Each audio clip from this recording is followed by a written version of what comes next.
Hi friends, welcome to back my channel. ఈరోజు మా అమ్మమ్మ మా కోసం పికిల్స్ చేస్తుంది. రండి చూసేద్దాం. సమ్మర్ సీజన్ వచ్చిందంటే మ్యాంగో సీజన్ వచ్చినట్టు. మ్యాంగో సీజన్ వచ్చినట్టయితే పికిల్స్ సీజన్ వచ్చినట్టే. మీరు చూసారు కదా, ఇక్కడ అయితే కర్టన్స్ మొదలైపోయింది. మీరు అనుకోవచ్చు వీళ్ళందరూ ఆవకాయ పచ్చడి చేస్తున్నారని, కానీ అవును, ఆవకాయ పచ్చడి చేస్తున్నారు యాక్చువల్లీ. నెక్స్ట్ పికిల్స్ చేస్తారు.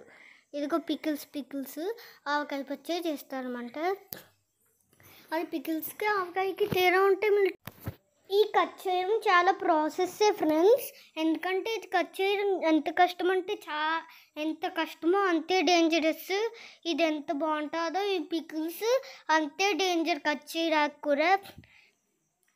ఇదైతే చూసారు కదా, దానికి బట్టి అలా రుద్దేప్పుడు ఒక్కొక్కసారి అది కోసుకుని మనకి కిందకి వెళ్ళిపోయి అది కోసుకుంటుంది, ఒక్కొక్కసారి అది నలిగిపోయి.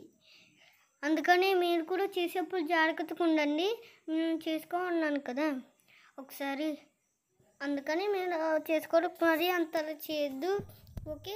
దానికి చాలామందికి కావాలి ఆవకాయ పచ్చడి, పికిల్స్ ఒకటి. మీకు తెలియకపోతే కామెంట్ సెక్షన్స్లో పంపించండి. ఫుల్ వీడియో అంటే ఇది హాఫ్ వీడియోనే అనమాట. ఫుల్ వీడియో పంపిస్తాం మీకు నేను.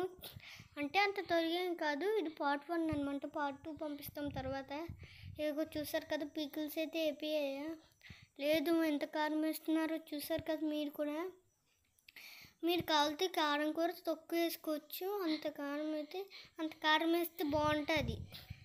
ఎక్కువ కారం వేస్తే బాగుంటుంది కదా పికిల్స్లో, మరీ బాగుంటుంది పికిల్స్లో అయితే. ఫ్రెండ్స్, నేనైతే ఎప్పుడు సమ్మర్ సీజన్ స్టార్ట్ అవుతుందో అప్పుడు పికిల్స్ సీజన్స్ అవుతుంది, అప్పుడు చెక్క తినొచ్చు పికిల్స్ అని అనుకునే వాళ్ళని. ఆవకాయ ముక్కలు అయితే బాగుంటాయి, చాలా బాగుంటాయి. Thank you for watching. Bye.